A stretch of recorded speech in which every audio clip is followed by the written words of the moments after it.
रूस और यूक्रेन के बीच युद्ध के चलते जितना माहौल गर्म होता जा रहा है, उसका साफ असर अब हमारे भारत में भी दिखाई पड़ रहा है। ख़ासकर उन परिवारों में जिन परिवारों के बच्चे यूक्रेन में पढ़ाई या नौकरी के सिलसिले में गए हुए थे, उन परिवारों में काफ़ी परेशानी देखने को मिल रही है।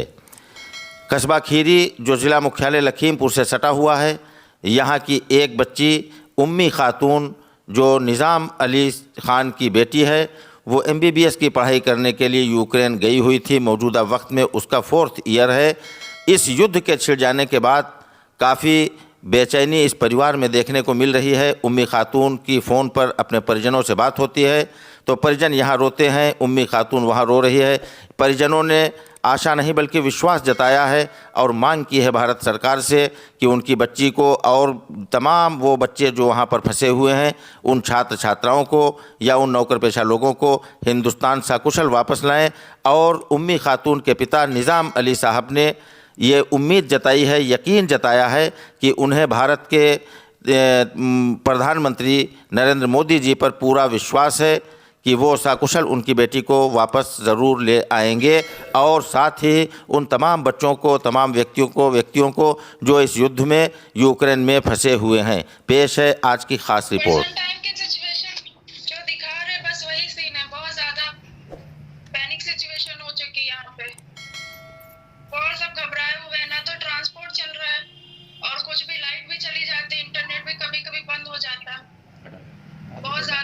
इस टाइम पे नाजुक है। अच्छा, और खाने की बहुत हेक्टिक सिचुएशन हो चुकी। सुबह 5 बजे से लेकर 7 बजे तक बराबर बम की आवाजें आ रही थी, सब फायरिंग हो रही थी, तो उस वजह से बहुत सारे लोग घबराए हुए हैं। और मार्केट में भी सामान वगैरह अब उतना अवेलेबल नहीं रह गया, पानी वगैरह भी नहीं मिल रहा पीने के लिए। रूस ने यूक्रेन पर हमला कर दिया है। पूरे हिंदुस्तान ही नहीं, पूरी दुनिया में दहशत का माहौल है। जो लोग, जिनके परिवार के लोग वहाँ पर हैं, जिस मुल्क के लोग वहाँ पर हैं, वो सब परेशान हैं। वो अपने अपने नागरिकों को सुरक्षित अपने मुल्क में लाना चाहते हैं। उनके परिवारजन जो हैं वो भी दहशत में हैं, क्योंकि हर किसी का लाल है, किसी की बेटी वहाँ पर है। और लेकिन वो जो युद्ध का माहौल है, हम आपको बता दें कि जिस तरीके से लगातार ये कहा जा रहा है कि ये तीसरे विश्व युद्ध की शुरुआत तो नहीं, तो कहीं ना कहीं लोग परेशान हैं। एयरफोर्स बंद कर दिए गए हैं। जो लोग वहाँ पर फंसे हैं, सरकारें उनके पड़ोसी राज्यों से, पड़ोसी देशों से बात करके उनको लाने की बात कर रहे हैं। हमारे बीच में लखीमपुर खीरी के भी हम आपको बता दें कि यहाँ के लगभग 5 बच्चे हैं, उसमें 3 कस्बा खीरी के हैं, एक उम्मी छात्रा वहाँ MBBS की है, 2 छात्र यहाँ के हैं। हम उम्मी के परिवार में बैठे उनसे बात करते हैं कि वो जिस तरीके से लगातार बमबारी हो रही, हमला हो रहा, उनकी बेटी कहाँ पे है, किस तरीके की है, क्या उनसे बात होती है उनसे। निज़ाम अली हैं, इनकी पुत्री वहाँ पर है। वहाँ पे हम निज़ाम अली से बात करते हैं कि बताइए क्या आप वहाँ पे किस तरीके की बातें हो रही, क्या आपको बताया? वो यही बताती है, जब उससे पूछते हैं क्या हालात हैं वहाँ पर के, तो कहती है हालात बहुत गंभीर हैं और धमाके सब इधर उधर हो रहे हैं, सुनाई दे रहे हैं, तो हम लोग बहुत परेशान हैं और बाहर निकल नहीं सकते हैं, कर्फ्यू लगा हुआ है। पानी वानी की दिक्कत है, बाकी तो खाने का पहले से स्टॉक कर लिया था। पानी में दिक्कत आ रही, लेकिन स्टॉक है, ख़त्म हो रहा है। लेकिन जब इस तरीके की चर्चाएं आई थी कि इस तरीके से हमला हो सकता है, तो क्या शुरुआत में ये नई बात निकल के आई थी आप लोगों की तरफ से कि उसको लाया जाए जल्दी, या कोई ऐसे प्रयास किए गए थे? नहीं, ऐसा कुछ नहीं हुआ।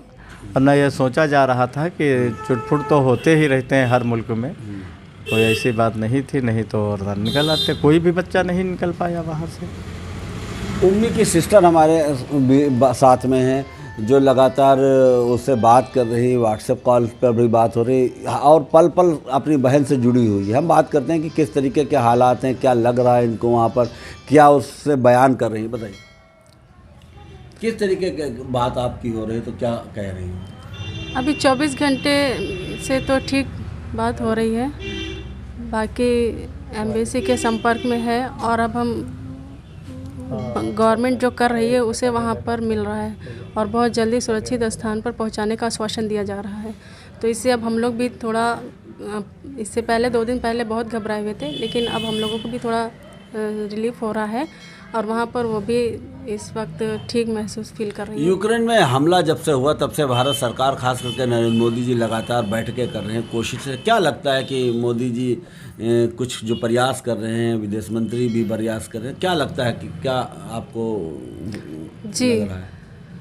हाँ, अभी रात में दूतावास से तो लाइव मीटिंग हुई है और काफ़ी कुछ कर रहे हैं वो, बस हम इतना जानते हैं, काफ़ी वो कर रहे हैं और इसका बेनिफिट हमें अगले 24 घंटे में मिलने वाला भी है। लगता है 24 घंटे में कुछ अच्छा रिजल्ट होगा, क्योंकि एयरफोर्स बंद, एयरलाइन रास्ते बंद कर दिए गए हैं, तो ज़मीन के रास्ते लाने। अब वो एयरलाइंस की दिक्कत हम पेरेंट्स की थी, अब ये दिक्कत, ये मैटर अब गवर्नमेंट के हाथ में चला गया। अब वो उनकी ही डग है, कैसे वो कैसे भी करके अपने दूसरे रास्ते को एयरपोर्ट का दर्जा देकर हमारे बच्चों को सुरक्षित पहुंचा देंगे। मोदी जी पर और एक सिग्नल दिया जाएगा भारत के ऊपर आपको ये है कि लेके आएंगे ये, क्योंकि मोदी जी इस मामलों में जब भी कभी कोई आफतें पड़ी हैं किसी मुल्क पे, तो अपने नागरिकों को सुरक्षित करने के लिए ज़्यादा से ज़्यादा कोशिश करते हैं और सार्थक करते हैं। हाँ, पिछले भी दिनों में हमने कोरोना टाइम में भी देखा, काफ़ी मोदी जी ने किया, और ये उससे भी ज़्यादा गंभीर प्रॉब्लम है क्योंकि एक ही जगह पर है जो दुनिया की नज़रें वहाँ पर है। तो हमारे मोदी जी की भी बहुत हम उनका धन्यवाद करते हैं जो इस टाइम पर इतनी गंभीर समस्या में अपने बच्चों के लिए कर रहे हैं। वो तो हम पेरेंट्स ही जान रहे हैं और वो वहाँ पर बच्चे फंसे वो भी जान रहे हैं, और सारी उम्मीदें हमारे आदरणीय मोदी जी से ही हैं। और जो दूतावास है वो वहाँ के बच्चों के साथ में है, व्हाट्सएप से और भी चीज़ों से कांटेक्ट में है और बराबर बात हो रही है, नोटिफिकेशन दे रहा है और वो एड्रेस भी कर रहा है कि अगले 24 घंटे में बहुत जल्द तुम लोगों को सुरक्षित, हमारी बात कंटिन्यू चल रही है मोदी जी से, और वो आप लोगों को अपने बच्चों की तरह सुरक्षित घर पहुंचाएंगे। और हम लोगों को उम्मीद है कि जो भी होगा अच्छा होगा, और भारत सरकार से उम्मीद लगाई है। मैटर नहीं करता कि एयरपोर्ट पर जहाज़ बंद है या वहाँ पे, अब वो उन्होंने ही सुरक्षित स्थान खोज निकाला है। उन्होंने और भी कंट्री से बात की है, जैसे कि पोलैंड है, हंगरी है, वहाँ पर जो बॉर्डर के पास हैं, तो एड्रेस कर दिया है कि अपनी अपनी जगह पर जब सिग्नल दिया जाएगा तो आप लोग अपनी अपनी जगह पर पहुंच जाना। जो नहीं पहुंच पाएंगे तो उनको खुद दूतावास के जो भी एम्प्लॉयज़ वगैरह हैं अपने प्रोसेस से वो करेंगे। इनका कहना है कि भारतीय दूतावास से लगातार सिग्नल मिल रहे हैं, लगातार संपर्क में है, लाइव उनसे व्हाट्सएप कॉल हो रही, बात हो रही। तो जितना चिंतित ये लोग हैं, इनको लगता है कि भारत सरकार और भारत की जो कोशिशें हैं वो भी सार्थक होगी। आप बताइए कि आप इस छोटे से कस्बे में रहते हैं जहाँ एक बेहतर इंटर कॉलेज भी नहीं है जी, ऐसे में क्या सोच के आपने अपनी बच्ची को इतनी हाई एजुकेशन की बात सोची और विदेश भेज दिया, जबकि लोग अपने बच्चों को तो अपने शहर से दूसरे शहर भी नहीं भेजते हैं? तो मेरी बेटी का एक ख्वाब था कि हम MBBS करेंगे, इस लायक नहीं थे, लेकिन उसका एक ख्वाब था लोगों की सेवा करेंगे। तो पापा हमको किसी सूरत से भी बाहर भेज दीजिए और हम MBBS करें। तो काफ़ी खर्च आता है पढ़ाई वगैरह में? हाँ, खर्च काफ़ी आता है। तो मैंने बताया ना, मैं इस लायक नहीं था, लेकिन मेरी मदद किया लोगों ने उस बेटी के चक्कर में, तो खैर वो पहुँच गई। अच्छा, आप बताइए कि आपकी बहन है वहाँ पे MBBS कर रही, जबकि खीरी कस्बे में तो एक सही से अस्पताल भी नहीं। तो क्या सपना आपने अपनी बहन को लेकर सोचा है? सपना है कि मैं खुद M.Ed क्वालिफाई हूँ from CSGM university from Kanpur से, एक गवर्नमेंट सीट से, और मेरी सिस्टर भी एक ब्रिलियंट स्टूडेंट रही है, रनिंग ट्रॉफी एजुकेशन में, और उसने नीट क्वालिफाई किया। लेकिन होता क्या है कि हमारे इंडिया में 80,000 MBBS की सीटें हैं, बच्चा अप्लाई करता है 8 लाख, तो 7,20,000 बच्चों का सपना रह जाता है। उसमें से जो नीट क्वालिफाई बच्चे होते हैं वो काफ़ी नर्वस हो जाते हैं। और रही बात सेल्फ फाइनेंशियल कॉलेज की, तो वहाँ का हम जैसे लोग जो खर्चा है वो नहीं उठा पाते हैं। मेरी सिस्टर ने नीट क्वालिफाई किया, बट जो मेरिट थी, मेरिट में कुछ पॉइंट से, 1% से नहीं, कुछ पॉइंट से वो रह गई। होता है क्या, वहाँ पर वो ब्रिलियंट बच्चा जो इंडिया में नीट क्वालिफाई कर लिया लेकिन कोटे से सीट नहीं मिल पाई, तो उसके लिए वहाँ पर हम लोगों को ठीक लगा, वहाँ पर कोई इंट्रेंस नहीं है, सिर्फ नीट क्वालिफाई का रिज़ल्ट ही मैटर करता है। और वो भी ये अब हो गया है। मेरी सिस्टर पहले से नीट क्वालिफाई थी, बट कोटे की सीट चाहिए थी, उसकी ज़िद थी कि मुझे कोटे से सीट चाहिए, तो कुछ पॉइंट से वो रह गई, इस वजह से काफ़ी नर्वस थी। तो ये डिसीज़न लिया क्या गया लगता है कि भारत सरकार को अपनी प्रतिभाओं को हिंदुस्तान में रोकने के लिए सीटों को बढ़ाना चाहिए? क्योंकि प्रतिभाएं हैं, भारत सरकार को तो अपनी प्रतिभाओं को अपने में समेट लेना चाहिए। लगता है कि आप जैसे जो युवा हैं इनको और ज़्यादा सीटें मिलें और हिंदुस्तान की प्रतिभा हिंदुस्तान में रहें। नहीं, भारत सरकार को एक काबिल डॉक्टर की नीड है, क्योंकि हमारे इंडिया में काफ़ी बीमारियां हैं और यहाँ पर आर्थिक स्थिति भी। लेकिन मेरे हिसाब से जो गवर्नमेंट का ये मेडिकल प्रोसेस है वो मुझे ठीक ठाक लगता है। एक डॉक्टर, एक काबिल डॉक्टर की ज़रूरत है देश को, काबिल शिक्षक की ज़रूरत है, एक काबिल डॉक्टर की, इसलिए मुझे प्रोसेस ठीक लगता है। उसका सपना क्या हिंदुस्तान के अंदर आके ही चिकित्सीय व्यवस्था सेवा लोगों को देना था, मेडिकल जो सेवाएं हैं वो हिंदुस्तान में देने का। जी, डिग्री हासिल करने के बाद सपना अपने देश के साथ सेवा करने का है। She is want to become a great doctor, और वो कहीं और के लिए नहीं, इंडिया के लिए, अपने इंडिया के लिए। इसलिए वो पढ़ाई तो विदेश में कर रही है, लेकिन वो उसकी ख्वाहिश यही है कि हिंदुस्तान के अंदर आकर हिंदुस्तान की सेवा कर सके। ये इनकी सिस्टर का कहना है। चूँकि इनसे बात होती है लगातार और उसी बेस पे ये अपनी बात कर रही है। खुद भी क्वालिफाई हैं, किसी वजह से उसने इस साल वहाँ पर क्रॉक एग्ज़ाम टॉप किया। ये हम लोगों के लिए बहुत अच्छी बात है। वो इंडिया में भी ब्रिलियंट टॉपर बेटी थी और वहाँ पर भी उसने क्रॉक एग्ज़ाम टॉप किया है, क्योंकि थर्ड ईयर में वहाँ पर क्रॉक कराया जाता है, जो काफ़ी डिफ़िकल्ट होता है, उसको फेस करना भी बहुत मुश्किल होता है। लेकिन चूँकि वो यहाँ नीट क्वालिफाई थी, वहाँ पर और भी बच्चों ने किया, बट उसने टॉप किया।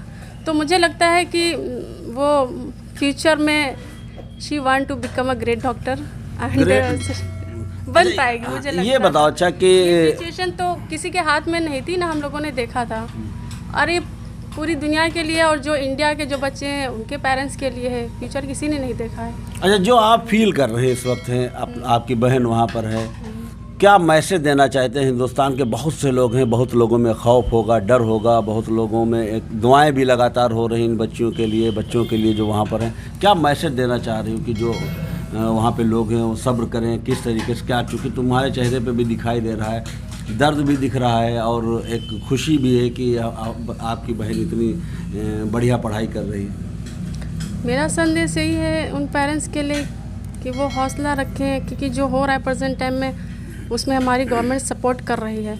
और जिस वक्त गई थी उस वक्त भी हमारी गवर्नमेंट ने सपोर्ट किया था। MCI अप्रूवल है, शी इज़ माई सिस्टर, और सारे बच्चों को MCI अप्रूवल करने का निर्देश भी देती है। इसलिए ये घटना किसी के जानकारी में नहीं थी। इसे प्राकृतिक आपदा कहें या कुछ भी कहें, इसलिए इस पर मैं क्या बस हिम्मत रखें, हौसला रखें, क्योंकि अब मैटर गवर्नमेंट के हाथ में। अब हम कुछ कर भी नहीं सकते इतनी दूर से, और गवर्नमेंट की नज़र में है कितना बच्चा हमारा वहाँ पे क्या कर रहा है एजुकेशन के लिए।